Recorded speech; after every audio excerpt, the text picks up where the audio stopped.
Um pouquinho da sua atenção, prometo ser breve, e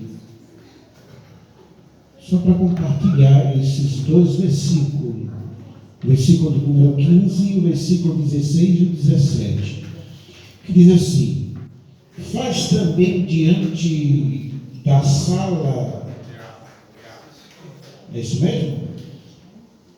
Faz também diante da sala 2 colunas de 35 côvados de altura e um capitel sobre cada uma coluna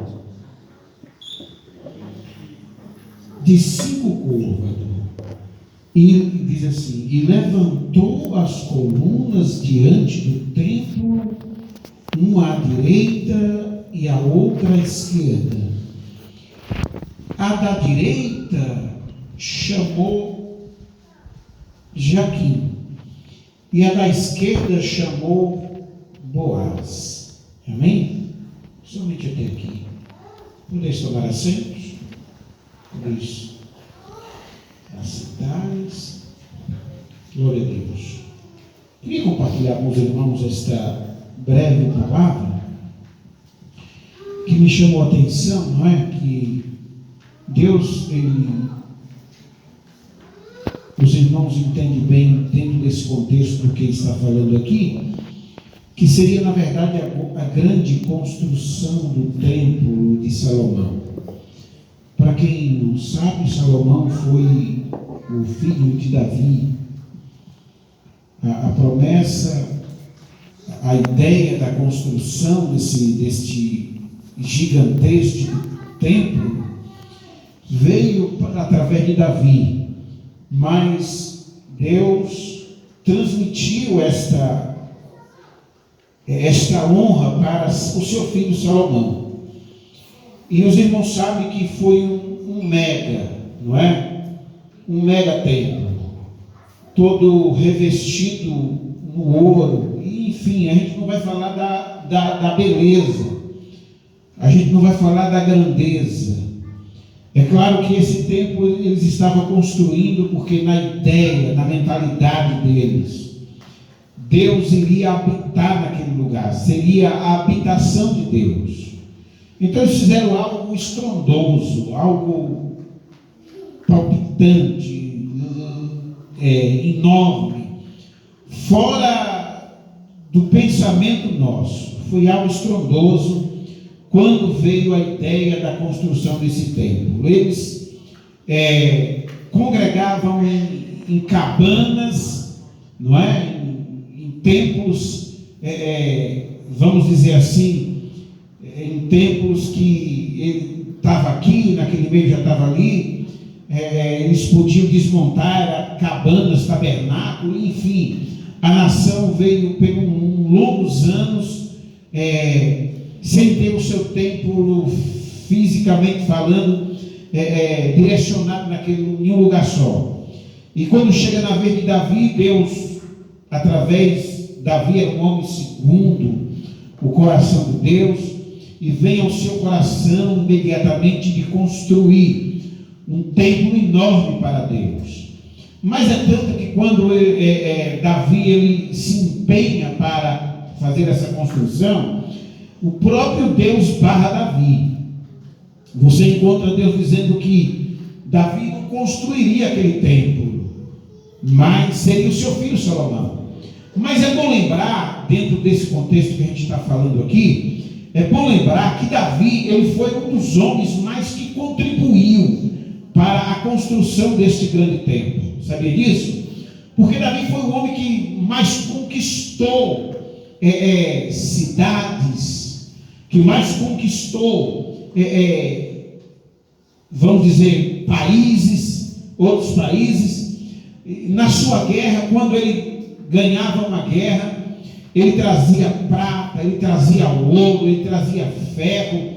Eu não sei se você já viu que Davi, quando Salomão começa a construção, Davi pede homens, faz carta, pedindo homens que seja perito, que tenha habilidades, que tenha grandes habilidades em prata, que tenha grandes habilidades em ferro, que tenha grandes habilidades em polir, vamos dizer assim, o cobre, o ouro, porque na verdade Davi, ele montuou nas suas guerras, nas suas pelejas, ele conquistava a prata, ele conquistava o ferro, ele conquistava o ouro. Eu não vou dizer para os irmãos que está escrito aqui, mas ele fez uma pilha de tudo isso, atrás, onde eles congregavam, não é? Ele empilhou os materiais que eles, na verdade, iam usar muito para a construção do templo.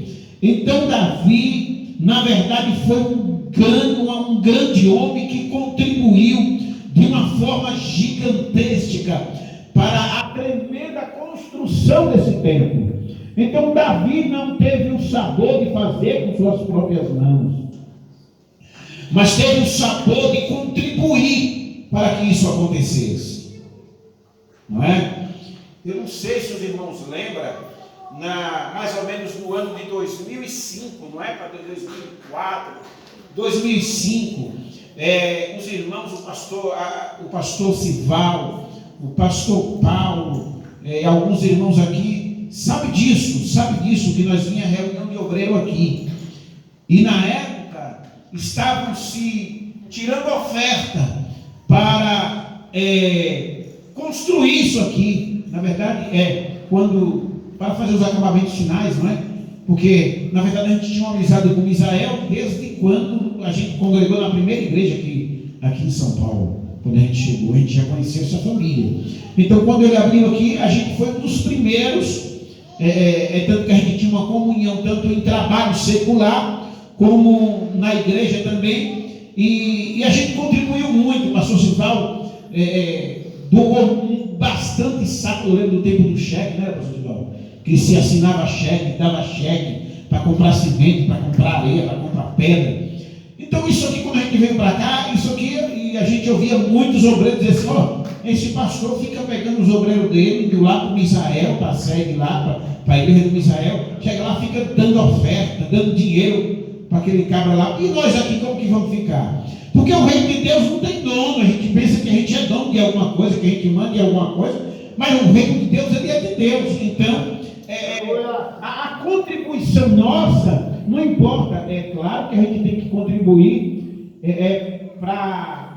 com uma direção legal, sabendo que os nossos valores vai ser usado de forma legalmente para o reino, para as famílias, para atender as famílias, para atender pastores, para atender obreiros, de uma forma geral. É claro que o dinheiro é para isso. O dinheiro da igreja não é para esbanjar, para ostentar, para sair comprando carrão, para dizer que tem, para dizer que é. Não, isso não. É para manter aquilo que a igreja e os obreiros necessitam.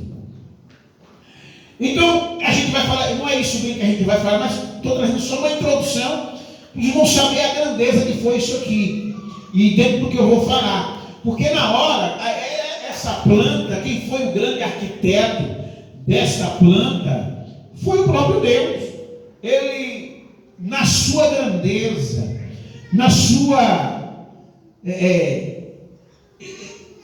habilidade em templo, ele foi o primeiro a fazer a arquitetura desse templo. Só que a gente nota que ele pede duas coisas dentro desse templo. E até então, um dia eu pregava sobre essas colunas, sobre essas duas colunas que a gente acabamos de ler, e eu pensava que as colunas seriam algumas colunas, porque existe em um templo, coluna de sustentação. Coluna que serve para sustentar, que serve de estrutura, para trazer estrutura para o templo. Se você olhar aqui, tem uma parede, é um quadrado, tem 4 paredes. Dentro dessas paredes existem algumas colunas que a gente não consegue detectar elas, porque estão debaixo da massa. Não é só da sapa, você só consegue ver a coluna, mas se você rasgar esse forro aqui, o teto dele não é rebocado. Você tem um forro falso, chama forro falso de gesso, não tem reboco na laje. Então você vai ver as colunas, as vigas passando, e essas vigas passam, e elas emendam nessas colunas que desce, que ela traz a sustentação do templo.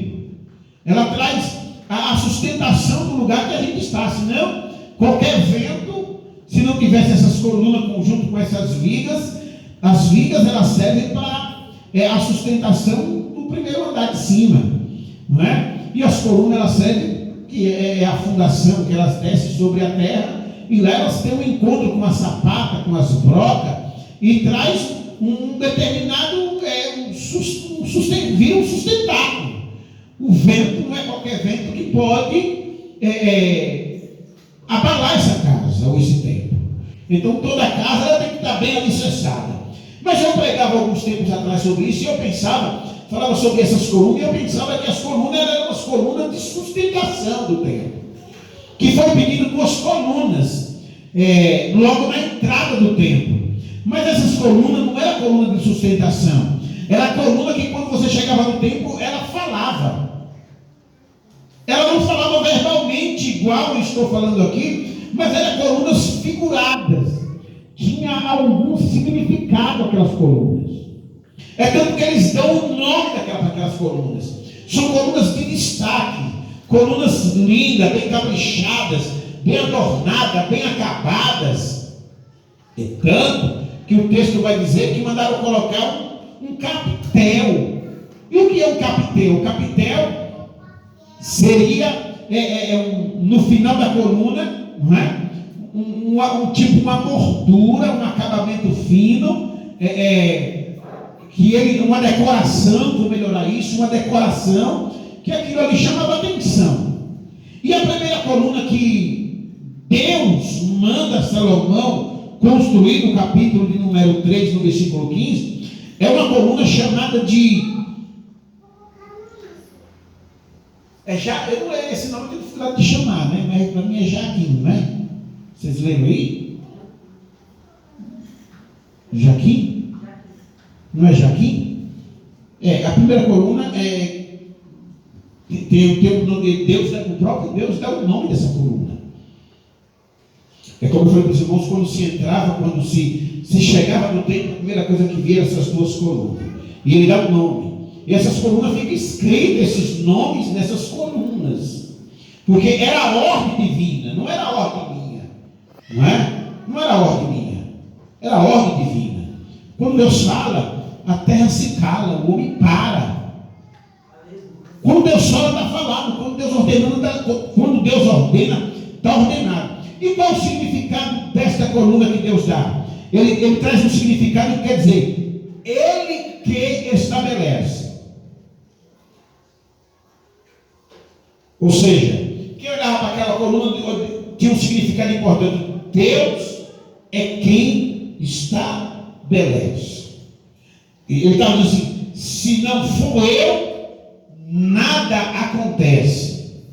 Se eu não estiver na casa, ou na causa, ou no projeto, ou no propósito, nada acontece. Em outras palavras, se eu não estiver no controle e no seu projeto, nada vai para frente. Então essa coluna quer dizer, Deus estabelece. E Deus estabelece o quê? Deus é quem estabelece a sua vida e a minha vida. Isso nos ensina que Deus, Ele estabelece igrejas, ou estabelece a sua igreja, porque a igreja de Deus, a igreja espiritual, ela é uma só. A gente hoje olha para esse número enorme de placas, não é? Mas a igreja espiritual é uma só, não tem duas.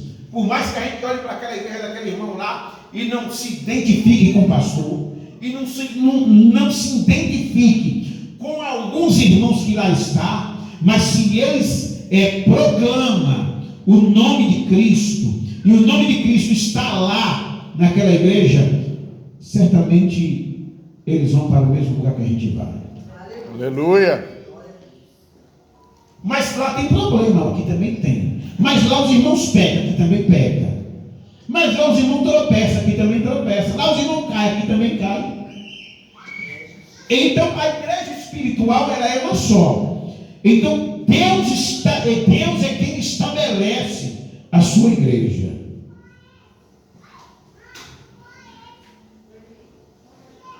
E é bom entender que Deus também é quem estabelece a nossa família. Aleluia. Ele que estabeleceu a primeira família. E Ele que deu continuidade na primeira família. E se essa família não tiver disposta a viver o propósito de Deus, a viver a vontade genuína e perfeita de Deus, esta família não está estabelecida.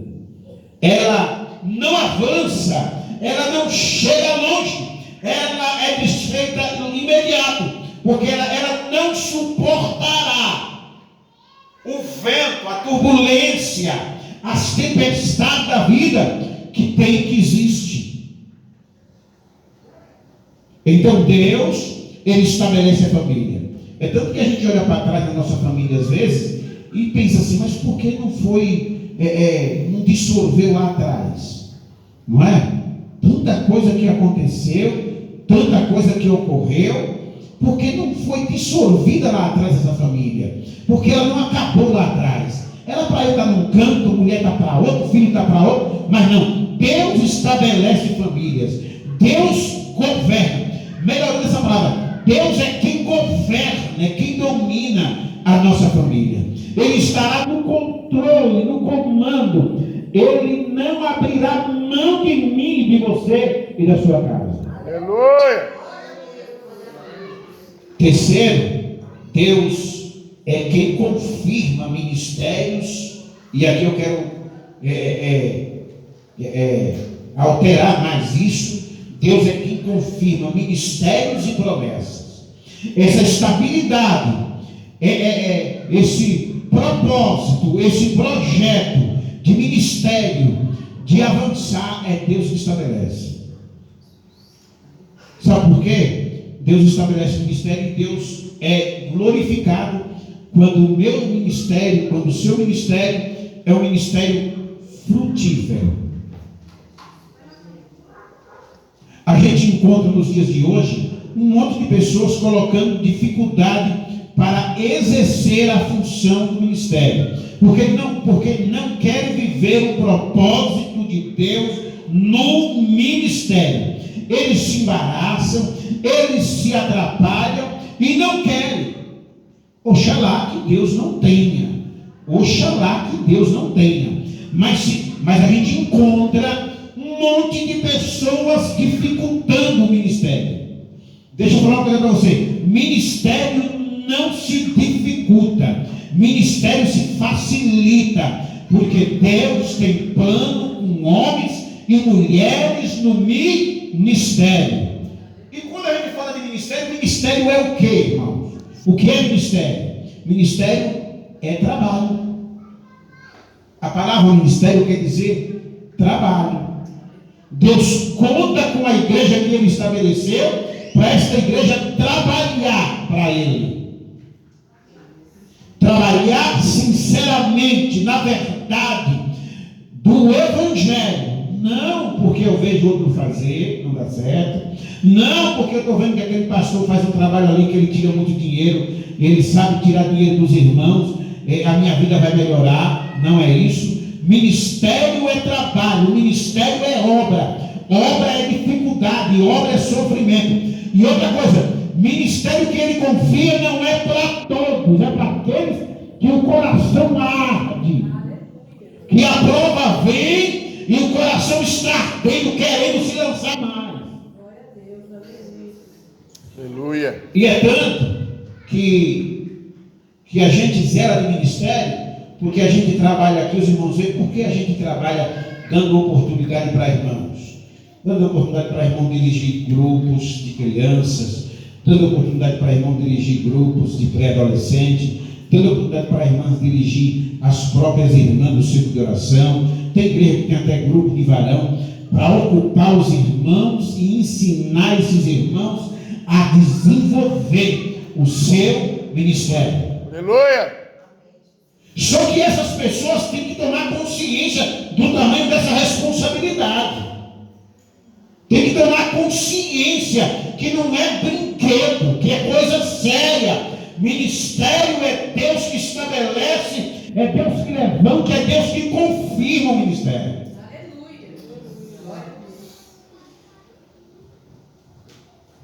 Eu tenho que abrir o meu coração para que as promessas dele. E aí é onde a gente vai ver que Deus confirma ministérios e promessas. Porque se Deus tem uma promessa, às vezes eu dificulto Deus cumprir as suas promessas em mim. Você sabia que tem pessoas que dificultam Deus cumprir as promessas nele? Às vezes ele está num lugar que não tem nem como Deus cumprir as promessas.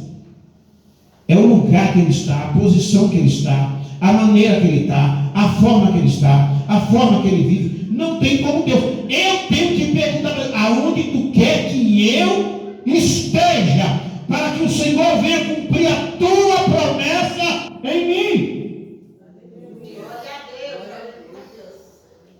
Você sabia que Deus fala? Ainda? Eu dirigi uma igreja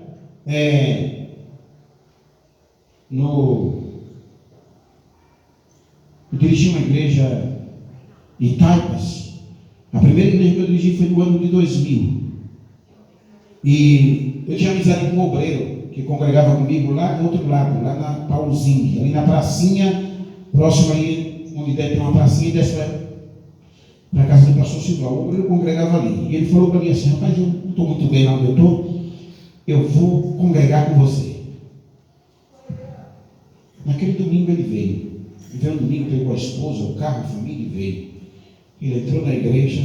É por isso que eu aconselho você não andar de qualquer jeito na presença de Deus. Você saber o lugar que você está pisando. E ele saiu para ir congregar comigo e já saiu praticamente definido que ia ficar comigo. Mas naquela noite veio um pastor de fora pregar.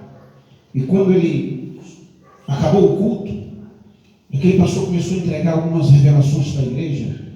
E ele se dirigiu para aquele obreiro e falou assim no ouvido: quem te mandou você sair de lá?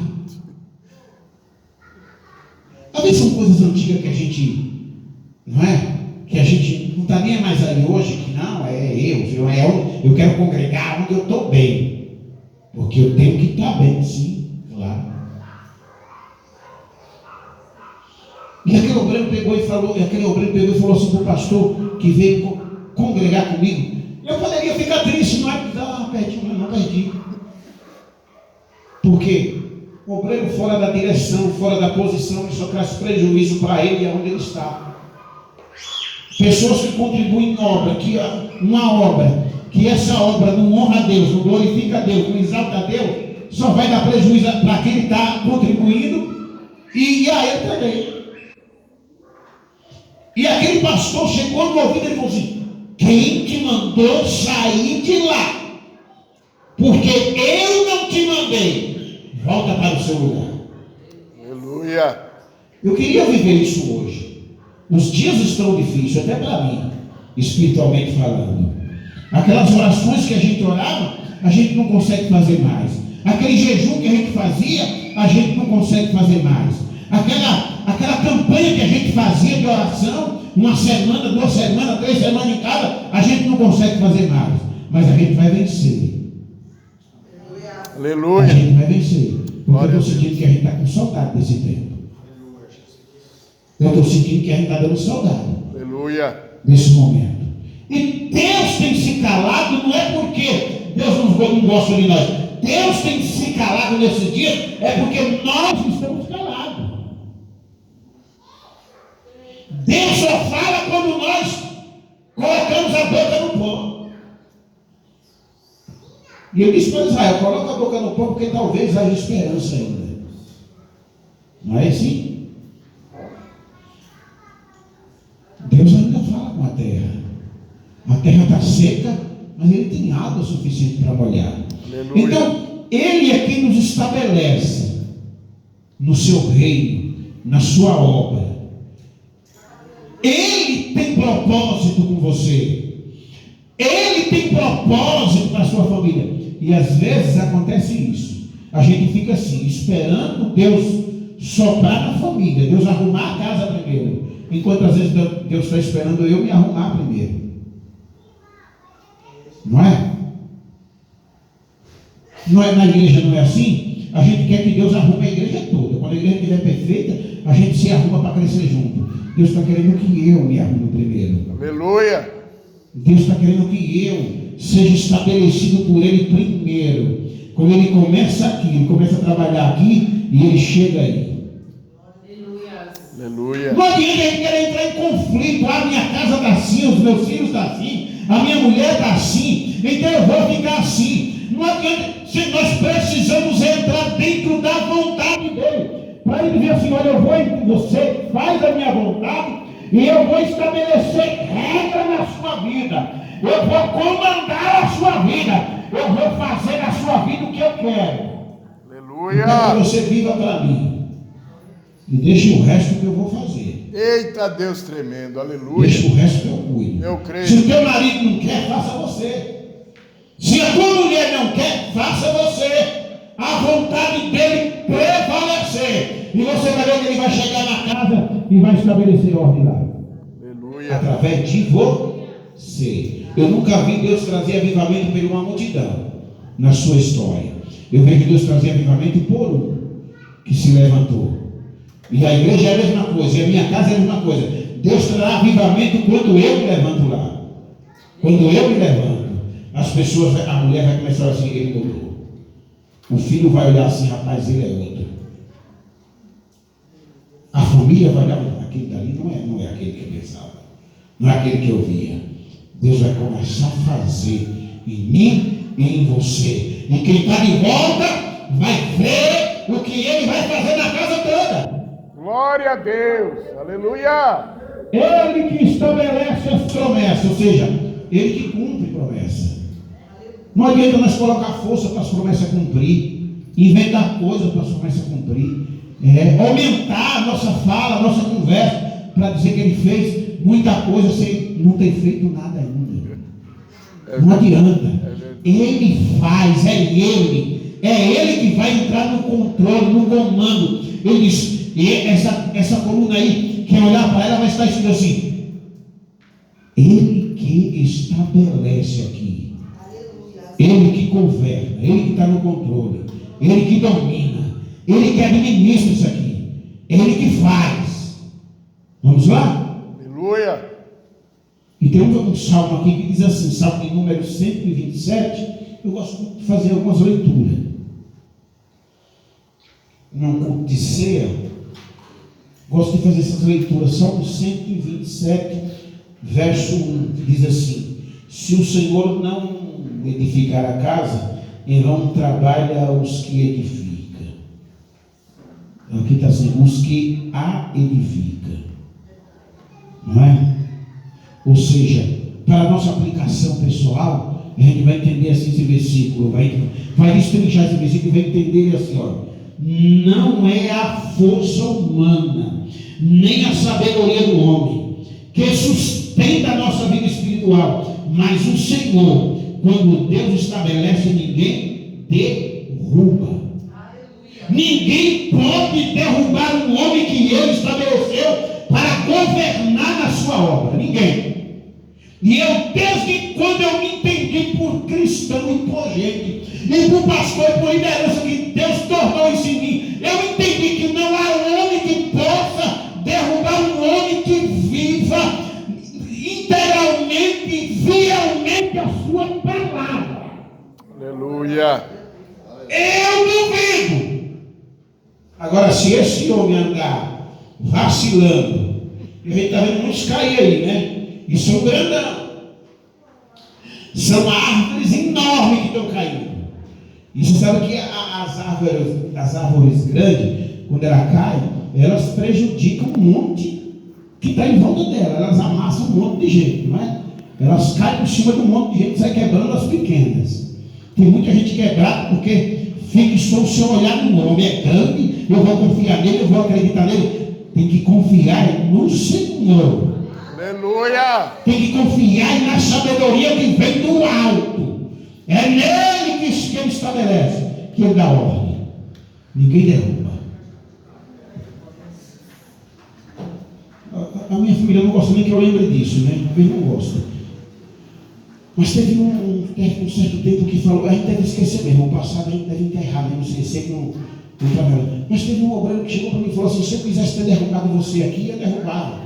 Você não tem diálogo igual eu, você não tem sabedoria igual eu. Eu fiquei calado aqui porque eu queria. Se eu quisesse te derrubar, no meio de toda a igreja, eu te derrubava. Eu pensei assim, fiquei por Jesus, o que eu pequei? Eu caí aonde? Porque você só pode derrubar um homem de Deus se ele mesmo cair. Quem derruba o homem é o próprio homem. Porque não está nem no plano de Deus que você caia. Não é nem da vontade de Deus que você caia. Não é da vontade dele. É da vontade de Satanás que você caia. É da vontade da carne que você caia. Quando você dá vazão para a carne, para as suas vontades, para o seu ego, você cai. Eu digo, o que foi que eu fiz? É o ego dele que vai me derrubar? Jamais um homem poderá derrubar aquele que Deus estabeleceu. Aleluia. Jamais. E o cara deitava e falou assim: meu, seu erro foi porque você não tentou derrubar. Não é? Porque a gente também não pode estufar o pé e dizer que quem sabe ele não conseguia, né? Quem sabe? Porque estava planejado, se não derrubava mesmo. Mas eu digo, você só não derrubou porque você não tentou. Pelo menos tentasse, não é? Quem sabe eu já não estava aqui mais. Mas aquele, eu conheço as Escrituras. E eu sou um homem leigo da roça. Eu estudei pouco, mas quando eu entendi que Deus tinha um propósito na minha vida, uma coisa que eu li foi Bíblia. E eu entendo que ninguém que anda na presença dele, nos passos dele, é derrubado por outro. Jamais. Então, não é a força humana e nem a sabedoria do homem que sustenta a nossa vida espiritual, mas o Senhor, Deus, estabelece em nós. Estabelecer é deixar você firme. Aleluia. Além de ser firme, quando um homem é estabelecido por Deus, ele é firme. Mas não é aquela não é só firme momentâneo, não. É uma firmeza constante. Nós temos que ser nós temos que sermos. Nós temos que sermos constantes. É constante que o cristão deve ser. Nada vale.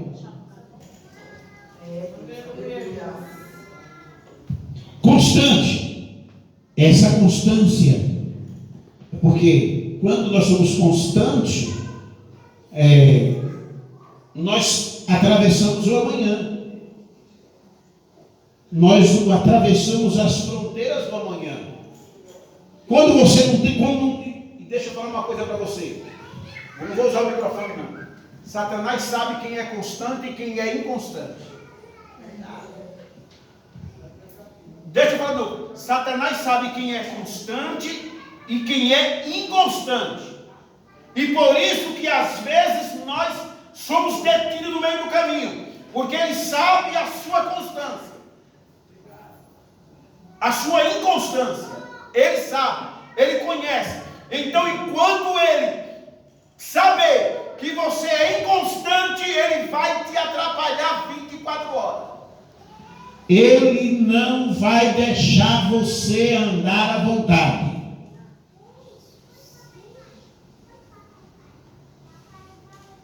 Mas quando você é um crente constante, Satanás vai falar, não dá mais nada. Ele não tem como. Ele não tem como mexer com ele não. Não dá. Porque eu já tentei várias vezes, mas ele não para. Eu estou te trazendo uma mensagem hoje para você atravessar o ano. Mas atravessar o ano diferente.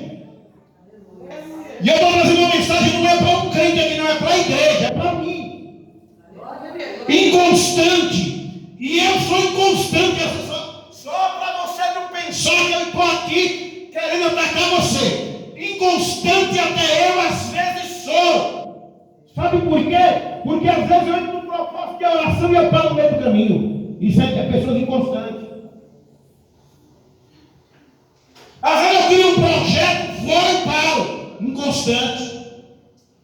Inconstante não é só, às vezes, vir à igreja e às vezes não vir. É em todo sentido.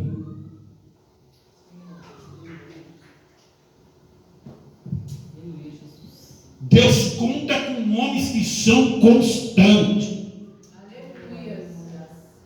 Deus conta com um homem que a casa está caindo, mas ele não vai abrir mão de Deus e nem da sua obra. Aleluia.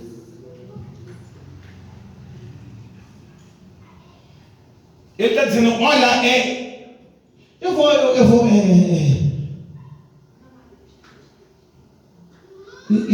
o que é estabilidade? Quando Deus, o que é isso? Se não for firmeza, se não for segurança, se não é um homem que não tem medo, não tem medo dos desafios, não tem medo da notícia ruim, porque nós somos a geração que só gosta de notícia boa, e nós só somos às vezes constantes quando a notícia é boa, quando a notícia é ruim, nós abandonamos o barco. Mas Deus conta com um homem que ele vai além da informação boa ou ruim. Qual é a informação que chegou para você? Qual foi ela? É boa ou é ruim? Mas Deus nos estabeleceu. E se Deus estabeleceu a minha vida nele, eu não vou temer, eu não vou ter medo. Ter medo de quê? Temer a quê? Se ele agora é o meu escudo, o meu libertador, o meu protetor, só se ele não for, aí pode ter medo mesmo. Está demorando, não é? Eu senti que estou demorando, já é 9h05. Mas é o segundo. É o segundo. É só duas. O segundo, Boaz. Esse nome Boaz, a Bíblia, quase toda a Bíblia explana ele, né? Foi o nome do homem que mais, que na verdade foi o homem que se envolveu com Ruth, não é? E através dele veio a geração de Jesus. Então é um nome supremo, um nome grandioso. E nessa coluna tinha esse nome lá. Faz duas colunas e tem que ornamentar bem essas colunas, porque tudo aquilo que é bonito, todo mundo vai olhar. Quando você entra em uma sala de alguém que é bem sucedido financeiramente, você vai ver a TV lá que chega quase o tamanho dessa parede, você vai ver as paredes tudo emadeirada, na madeira de púrpura, não é? Aquela coisa mais linda, é um sofá na estica, aquela coisa mais velha, você fica encantado com a beleza, quando você entra em alguns lugares, que essa pessoa sabe decorar e tem valores para decorar. Chama atenção, então essas colunas estavam bem decoradas. Era a coisa mais bela, depois você estuda sobre elas. Era a coisa mais bela que tinha essas colunas. E ele achou bem de colocar o nome nela, Boaz, que diz assim, nele a força. Nele o quê? Nele a força. Que era na verdade a coluna da esquerda, que recebeu esse nome, Boaz, que significa nele a força. E essa coluna, é o que eu falei no início, ela falava com essas pessoas. Simbolicamente, ela falava com essas pessoas. Ela dizia que a força do crente vem do Senhor. Quem foi que já chegou na igreja totalmente esgotado, as suas forças físicas, as suas vontades de prosseguir foram esgotadas, mas quando você entrou na igreja, que orou, que cantou, que ouviu a palavra, o vigor chegou, a vida foi devolvida, o sabor foi devolvido, a vontade de viver foi devolvida. Aleluia!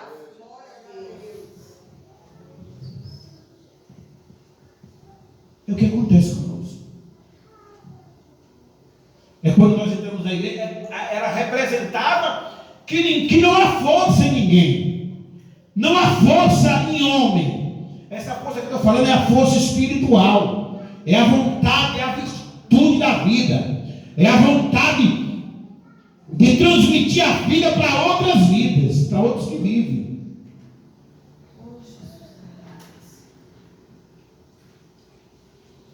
Então ela quer dizer que a força do crente vem do Senhor.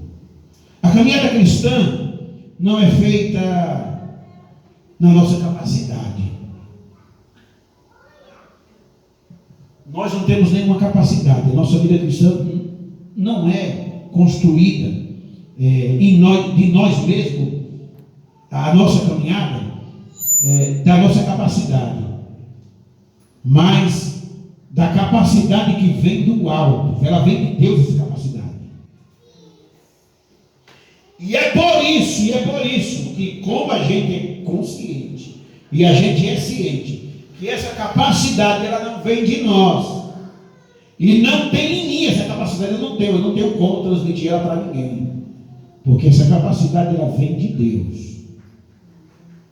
E se essa capacidade ela vem de Deus, eu tenho que buscar ela em Deus. E os homens e as mulheres perdem a capacidade de andar porque não busca a capacidade do Deus de Israel. Ele dá uma capacidade tão grande que essa capacidade ela é capaz de ultrapassar de uma geração para outra geração.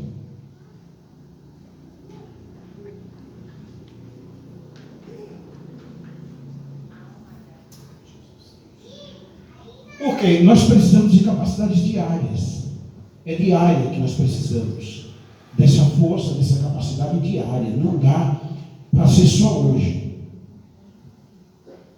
Nós não precisamos só hoje dela. É diária. E a gente não sabe se a gente vai ficar 10 anos aqui. Eu já estou com alguns aninhos na presença de Deus. Eu nem pensava, eu ouvia os irmãos falar, eu tenho 40 anos, eu tenho 20 anos, eu tenho 30 anos. E eu com 2, com 3, eu achava que, meu Deus, esse irmão tem 30 anos de crente, será que eu vou chegar lá? Porque na nossa capacidade humana, nós não vemos isso. Mas no projeto de Deus, na vontade dele, quando ele tem um plano, é por isso que nós devemos abrir o coração para viver o plano dele. Se preocupar. Porque vir à igreja, cantar, pregar, é até bonito. Mas não viver a perfeita e a vontade dele é perder tempo.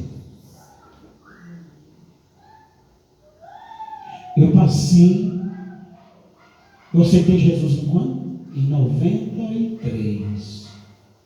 Eu passei 7 anos orando a Deus. O que é que o Senhor tem comigo?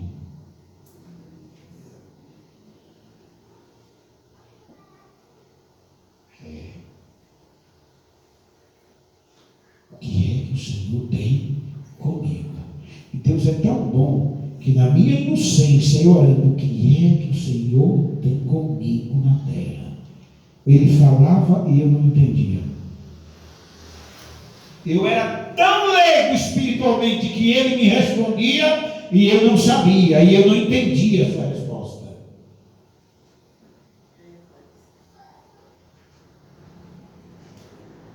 Eu orando, quando foi um dia, eu fui no circo de oração, logo cedo, 7 horas da manhã, no circo de oração na Bahia, era cedo.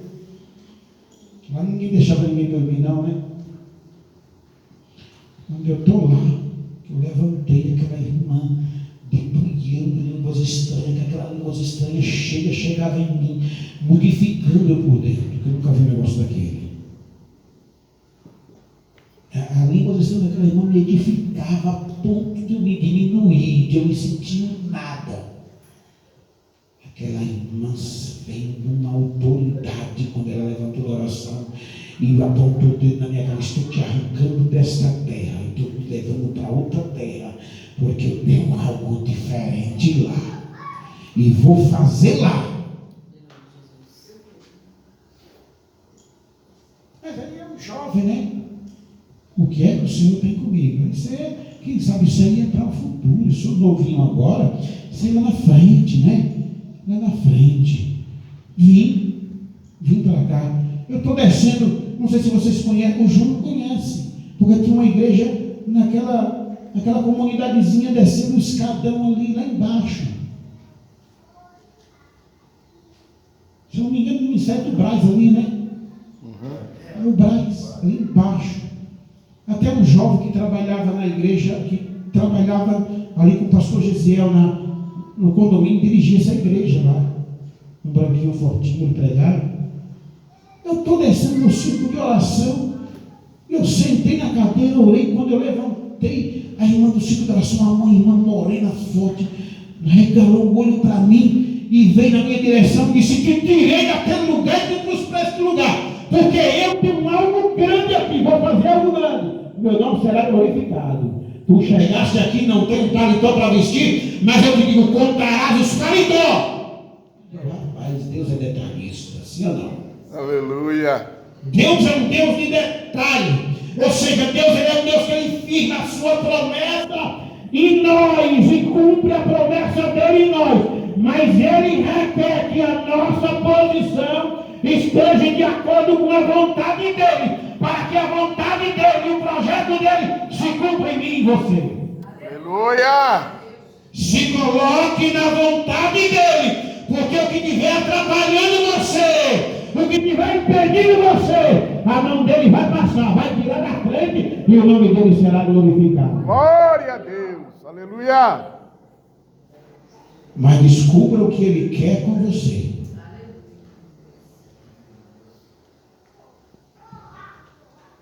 Glória. E ele está pronto a revelar o que ele realmente quer com você. Zacarias 4:6 diz assim: não é por força e nem por violência, mas pelo meu espírito, diz o Senhor. Ele não vai cumprir por força, não é por força não. Ele diz que não é nem por força nem por violência. Ele não vai forçar nada. É você que vai dizer assim: eis-me aqui.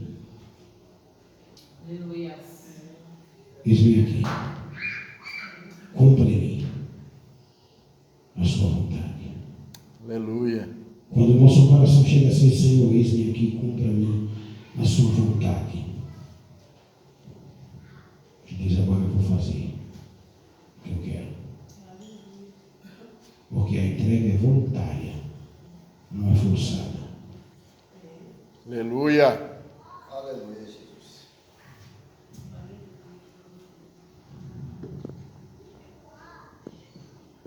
Glória a Deus.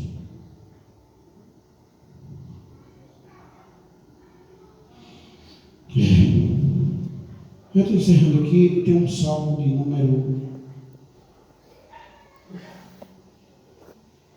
número 104, não é?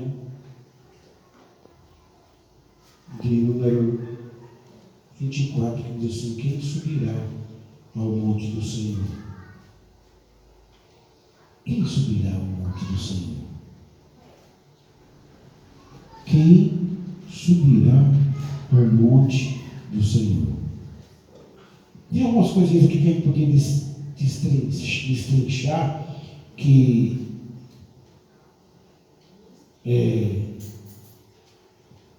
na coluna tinha essas ornamentação, né? Era ornamentada com romãs, não é? Romãs.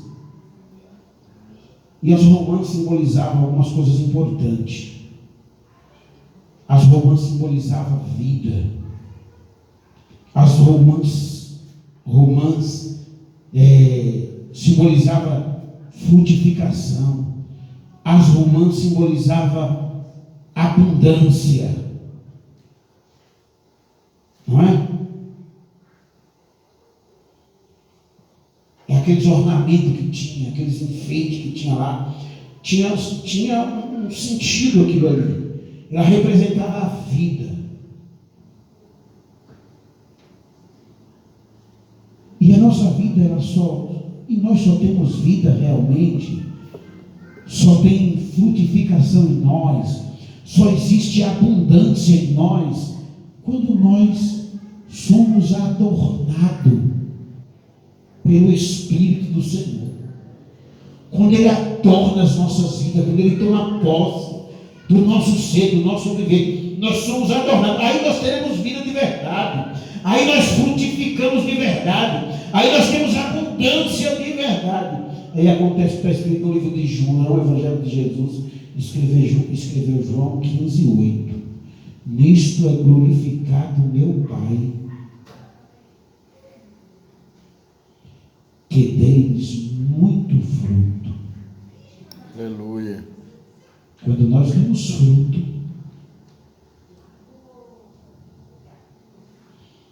em uma aplicação pessoal muito importante aqui, quem vive firmado nessas duas colunas de Jaquim e Boaz, produz frutos que glorificam a Deus. Eu quero encerrar por aqui. Muito obrigado. Deus abençoe. Que Deus continue fazendo as nossas vidas prosperar. Não saia da brecha. Fique na brecha. Deus tem propósito.